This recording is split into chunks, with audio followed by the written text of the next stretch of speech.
Welcome to a new edition of the Neon Jazz interview series with Canadian-based vocalist, guitarist, and producer Jessica Stuart. She talked about her new 2022 CD, the Joan Beckow Legacy Project. Not all remarkable creators get the spotlight they deserve during their lifetime, and this Joan project came into existence to produce that debut, even though she's not around. It profiles a prolific, brilliant, and under-celebrated female Jewish Canadian composer that passed away at the age of 88 in January of 2021. When this Vancouver-based musician moved to Toronto, quitting work as a vintage clothes buyer for a career in music, her goals were very simple: release an album of original songs, hear her music on the radio, and satisfy her wanderlust on tour around the world. She is well on her way to doing just that. Enjoy this interview. Hi, Joe. How's it going? It's wonderful. How are you? I'm great, thanks. So, Thank you for, and I'm going to get to a first here talking about Joan and her work and you covering it. So, first and foremost, I want to know, before we get to this project, you know, we went through quite a time on planet Earth. It's good that artists are now out playing and doing things they weren't doing for a couple of years. How did you survive COVID, and how did that time change you? Well, I'm pretty good at pivoting. I'm a person who when limitations come up, I often look and say, well, okay, what is possible within these new limitations?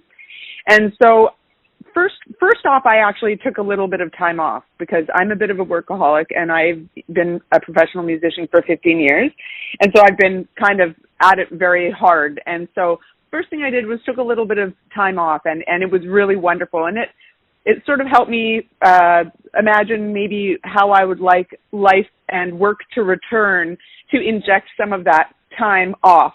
And so that's sort of an important thing for me that happened. But aside from that, was working on, I'm an artist in and of myself, and I recently, during the pandemic, actually put out an album under a new indie pop artist moniker, Jessa.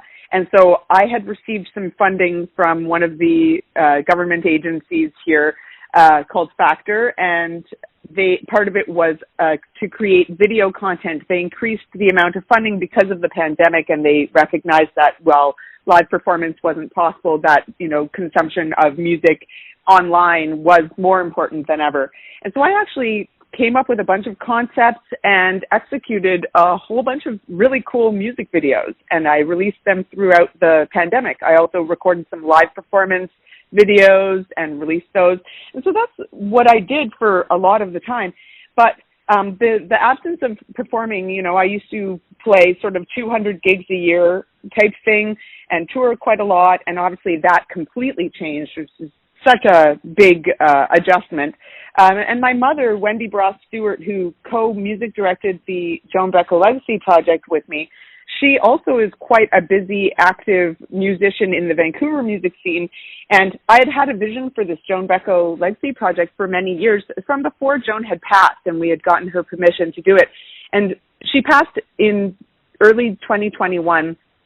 And because it was during the pandemic, even though she's based in Vancouver and I'm based in Toronto, there was a Zoom memorial. And during that time, it became clear to me that it was time to move on this project, and that the space created by the absence of live performance in my life and my schedule and my mother's would make this really the best time to do it.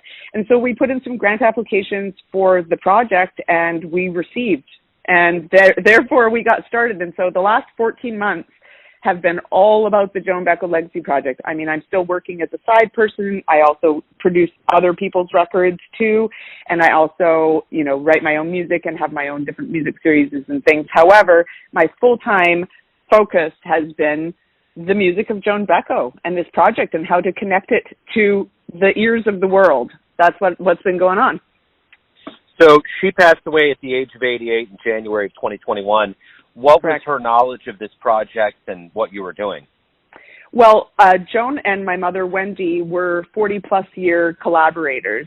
My mother was an arranger for her, edited her work. They worked together on creating pieces.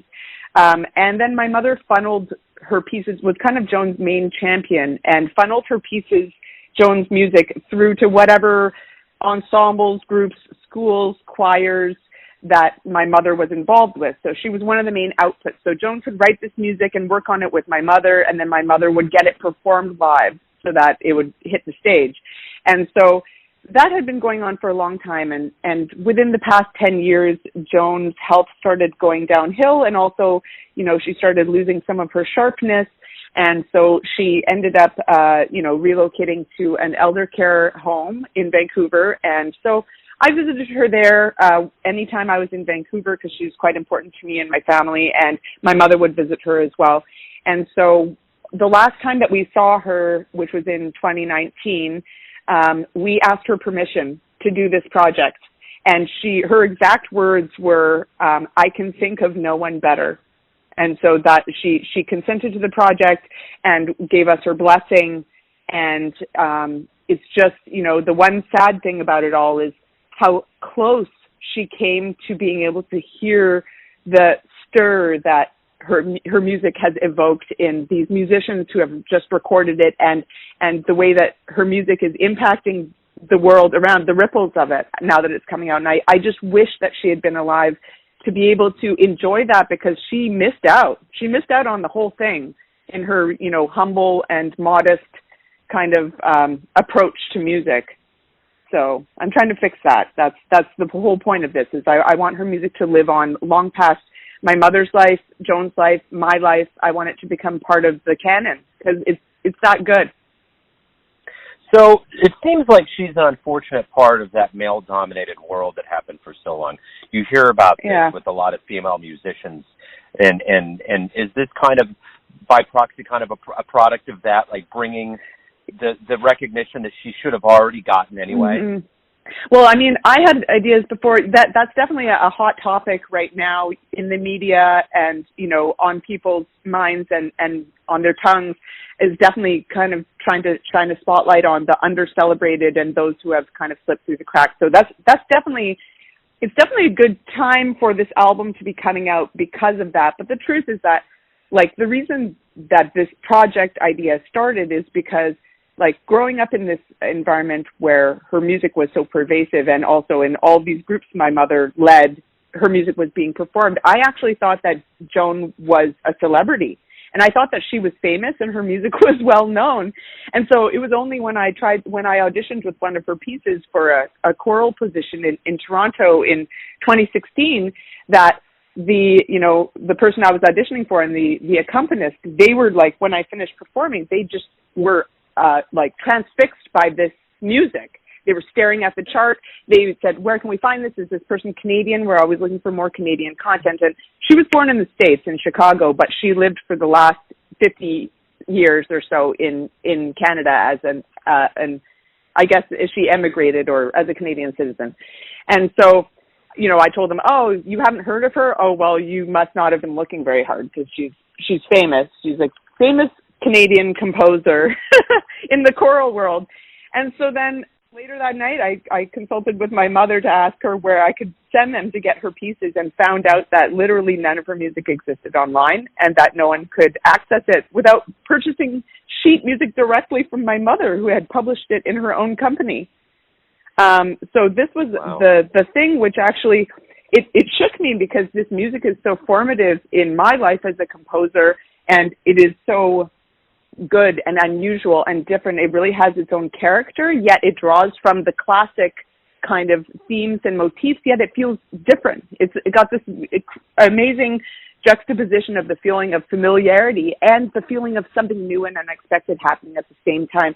And so anyway, I knew that I needed the world, I wanted more people to hear it, and I was pretty convinced that objectively it was good, but I had to get some friends to tell me in the music scene. I started sharing, my mother's recordings of my mother playing the piano parts and me singing, sometimes great, sometimes well and sometimes not so well, to these beautiful pieces, and sharing them with my cohort and my colleagues, and they were all very moved by the music, and that's when I knew that it objectively was special, not just because of my raising. So that's really the inspiration for the project, is I recognized that this woman's work, her whole life's work, was never celebrated in the way that it deserves. And that's one of actually my kind of stances in the music community here, at least, is that I recognize that success and ingenuity are not necessarily correlated, and that skill and creativity and that some of the most amazing work never gets any success, and that it's not because the work isn't good, it's because of the way that, you know, everything works. And so it's one of my goals in my career as a musician and as a member of the music community of North America, Canada, Toronto. It's one of my goals to be able to try to shine spotlights on people and music and artists who are doing things worth note, even if they're not known and they aren't a media darling. So talk to me about your roots. You know, how did you get involved with music? Did you always know that you were going to be a musician? Well, I mean, my mother's an incredible musician. She's a classically trained performance pianist. She's an incredible music director, and she's an ethnomusicologist. So I grew up steeped in music and have been, you know, singing and playing and dancing and performing in little old folks' homes or our living rooms since I was an infant, basically. So that was sort of in my blood. I think when I picked up guitar for the first time after hearing Led Zeppelin and Heart as a teenager, I think that was the first time that I felt a different connection to music. Like, this was my connection point, which wasn't the same as my mother's to music, and I kind of started finding my alley. And so I think I had aspirations of doing music, but took a little diversion, went to linguistics in university, like studied linguistics in university for a bit, ended up managing and buying for a vintage clothing store and traveling around doing that for several years. And then all of a sudden, 15 years ago, I realized that it was time to pursue my own dreams and stop living these other things. And so I came here and did it. But, I'm an instrumentalist, a guitar player, lots of electric. I get hired to play in lots of people's rock and funky and soulful kind of bands. And I also play the Japanese koto, which is a direct influence from my mother and then also from living in Japan as a child. And so that's the 13-string zither. And so I write music with both those instruments, and I'm a vocalist. And so I do all those things. And then, I'm in the past 10, 15 years, I've really developed as a composer and an arranger. And I end up in music direction scenarios quite a lot. And then I'm newly producing records. So that is and having a fantastic time at it, pulling together all of the different skills and, both musical and also with people that I've acquired during my life and also my career in music. So that's sort of where I'm at. Wow, that's amazing. I just had a thought when you said zither. When I was in the 8th grade, there was like this trivia question, and they asked everybody what they thought a zither was, and people were like, "Is it a new candy bar? Is it a dream?" No one could figure it out. But I was noticing this one guy. His name was Jeff Klein, and we would always see each other and say zither. It was just like a joke. Because no one could figure it out. We were just like, it's an instrument, and then we saw it, we were like, wow, that's amazing. So anyway, when you said zither, all of the light bulbs from my junior high years went off. I love that. Thank you for sharing that with me. It's amazing. Sometimes these things just come around. It's just, they have this meaning ascribed, assigned. You can't shake it. But yeah, for sure. The world is just an enormous turnstile. We're just all making our way through with our own way. So it's crazy. I like that. What was the very first show that you ever saw that blew you away? First live show? What's funny is I just was talking about this weekend with my partner.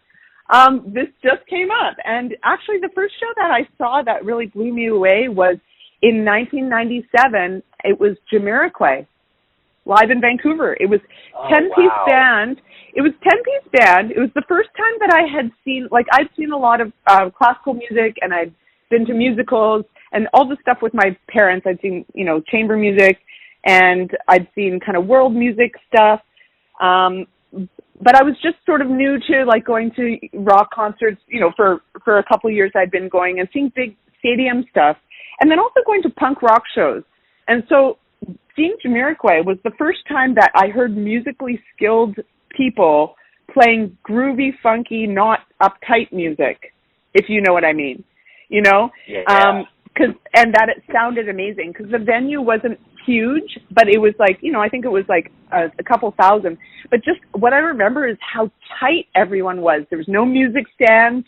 All the horn section was playing, having a fun time. They're all dancing. They're perfectly in sync. And it was just like this amazing thing. And so that was actually the first concert that really affected me. And I think the truth is that when I first moved to Toronto to do music, I think I kind of wanted to be in like a Jamiroquai-like funky jazzy band. I think that's what I wanted my project to be. And I think I kind of wrote like that briefly until I kind of figured out what my voice was. And that factors into a part of, my aesthetic, but it's not, that's his thing. So that's JK's thing from Jamiroquai. But anyway.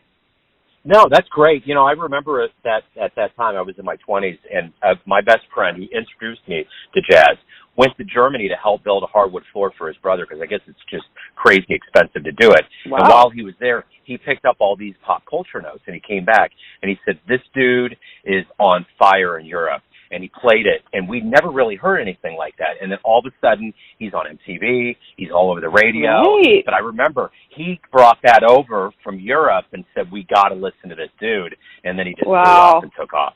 Yeah. Wow. So well, that was the heydays for that band too, because like when they changed, there was like, I think the bass player changed after like within a few years of that, and then the music kind of went down a much more simple path.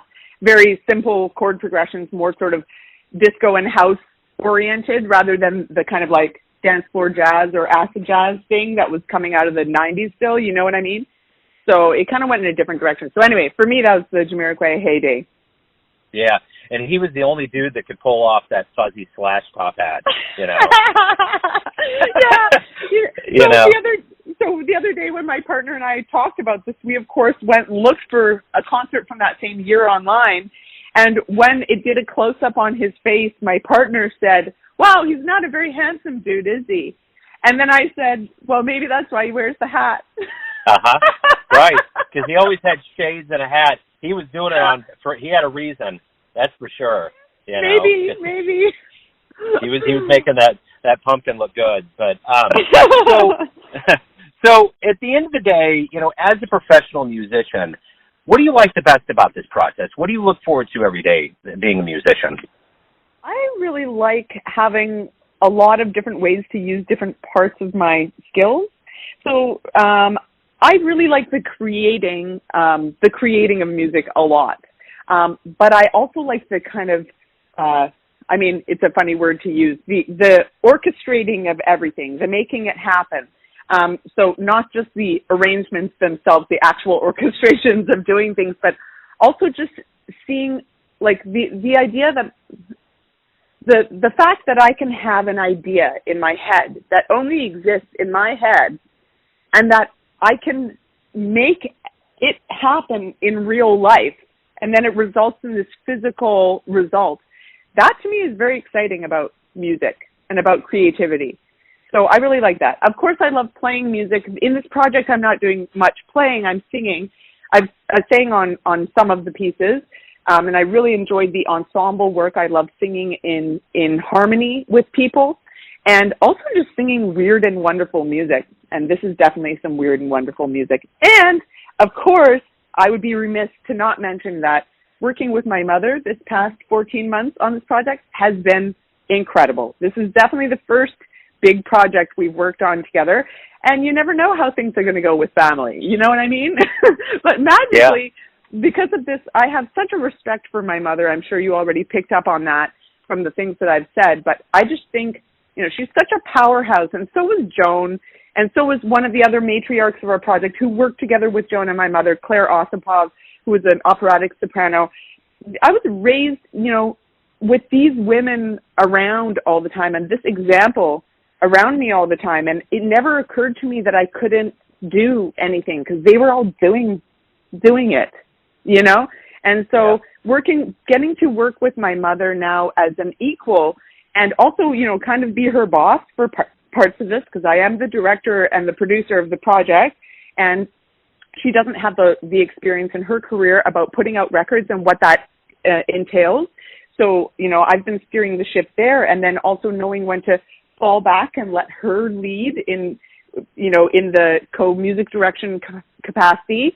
And so that's been really fun. And then to see her work with all of my music community and my colleagues in Toronto for the first time, since she's based in Vancouver and I'm based here, we don't get to work together with each other's people that often. So watching that I just think it was a real joy for me to see the people whose work I respect so much from my scene getting to work with my mother, who I think is just so incredible.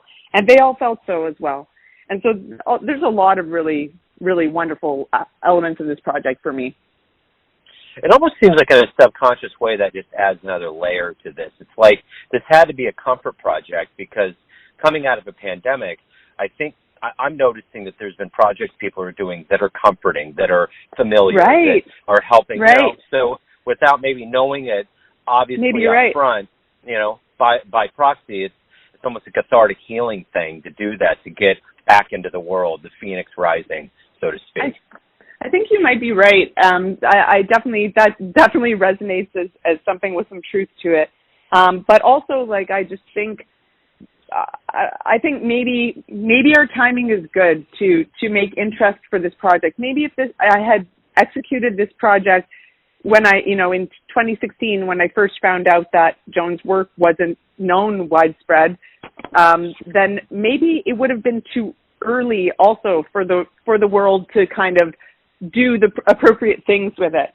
So I do feel like now that everyone's been staring at their screens the last 2 years, and in that world, there's some things have sort of shifted and evolved, I think, and definitely it feels like the right time for this project to come out. So I'm very happy about that, because you can't plan those sorts of things. I mean, my own art Jessa album that I put out during the pandemic was the worst timed thing, because it basically happened and was not acknowledged at all. And to no one's fault, there's just so much news on that they were only, putting 40% of the amount of music into the library at each station that they usually would. And so, it was bad timing, but maybe this is perfect timing. And so maybe that's good enough. It's weird. Do you like the movie Donnie Darko? I saw it, but I actually don't remember it. I know what's on the soundtrack, though. I mean, some of the stuff on the soundtrack, I remember that there's a Tears for Fears song. Yes. Yeah. So it's kind of a cold underground thing. It's a wonderful film, but I always wondered why it tanked, and it tanked because it was released in October of 2001, right after 9/11, and no one was ready for it. All of that frivolity. We got into a very serious moment in history. So anyways, it's funny how things work. You don't know what's going to happen. You just got to go with it. But interesting.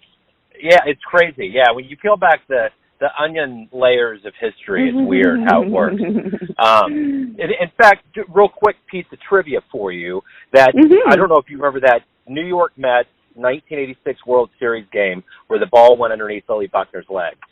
No, I don't. Okay. Well, it was one of the biggest mistakes in the history of baseball, and he wasn't supposed to be in the game. They only put him in the game because it was kind of a ceremonial thing because he played first base all the time. But they historically would pull him out in the sixth inning because at that point in his career, his knees hurt so bad. But they just happened to put him in, and it created the biggest blunder in the history of baseball. Yeah. So when you start looking at things, it's weird how history works.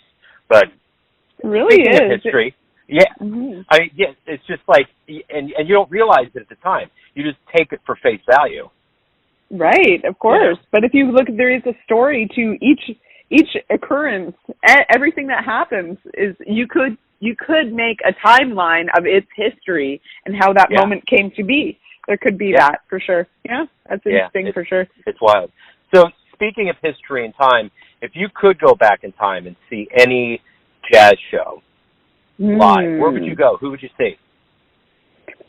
That's a good question. I think I need a moment to contemplate that. Just recently, I watched the 12-hour Ken Burns series on jazz. So part of me is thinks going back to the kind of earlier times, like the 30s and earlier, kind of times of whatever was going on, just seeing, jazz when it was sort of popular music, that would have been really interesting, as opposed to, I guess the question was sort of more about specific jazz musicians. Yeah, I'm not quite sure in this moment, because actually, what comes to mind also is that I'm a really big fan of the Dave Holland Quintet, but I've seen them. It's not fair to say that. Well, I like that. That's a great answer. You did that. This can be a period thing too. It doesn't need to be specific, honed in onto one thing. That's a great answer. It's very unique. I've never heard it before. I mean, it would just be amazing. Like, right now jazz is so niche, and it shouldn't be. People, it's not. I don't really think it's people's fault entirely. It's partly the fault of gatekeepers, I think, and people assuming that their audience is dumber than they are, or maybe has a less of a appetite or capacity for music, and so everything's so dumbed down now in popular music that it seems like a stretch that those people could enjoy jazz. But the truth is that I think that if it were packaged in a different way, and when it is packaged in a different way, that it does end up with a wide listenership. So the idea of going when that was the hot music, that was the popular music, and people would go dancing, and people would really enjoy the sliding, that would be an amazing thing to be a part of. Everyone has a perception of you, your family, your friends, your fans, but ultimately you live your life. You have a perception of yourself. Who do you think you are? Oh, goodness me. I am someone who I'm a bit of I feel like I'm a little bit of a contradiction. I like things to be different and to be changing all the time, yet there's certain things that I like to be stable and remain the same as comfort. I am I'm very driven and accomplishing doing that thing I was talking to you about, where an idea just from your head becomes an actual tangible thing, that it could just be an event that moves physical bodies into a room, meaning putting on a show, for instance, that used to just be an idea in my head, and I have this idea, I make an event for it, I hire some people, and all of a sudden hundreds of bodies change the course of their evening to get the place that I wanted to do it. So that all makes me very excited. I also have at times a very high and very low opinion of myself at the same time. I think I'm capable of a lot, and I recognize my skills, my varied skills, but at the same time, I feel like there's a lot I could really do better at, and that I'm terrible at. So I don't know. I think I'm a bit of an in-betweener. I've always felt a little bit like I didn't belong, and maybe this has something to do with the fact that, growing up with New York Jewish parents in West Coast Canada, maybe my directness was always different than the people around me, and maybe when I lived in Japan as a child, being the only non-Japanese person in that entire school, or in that town to ever go to that school, and then coming back and then being ostracized because of my experience in Japan, and so on and so forth. And so I just feel like I've always felt like a bit of an outsider, but I know how to float in a lot of different pools. Maybe that's kind of who I am. That's a great answer. I like it. Jessica, thank you for opening up about the project, about your life and music. This has been wonderful. I appreciate it. Thanks so much for your support. Have a really fantastic afternoon. You too. Absolutely. You too. Cheers. Okay. Bye. Thanks for listening and tuning in to another Neon Jazz interview, where we give you a bit of insight into the finest players and singers in Toronto, Vancouver, Kansas City, and spots all over the world, giving fans all that jazz. Thanks to Jessica for her time, energy, and cool. If you want to hear more interviews, go to Famous Interviews with Joe Domino in the iTunes Store. Visit neonjazz at youtube.com, and for everything Neon Jazz all the time, go to the neonjazz.blogspot.com. Until next time, enjoy the jazz, my friends.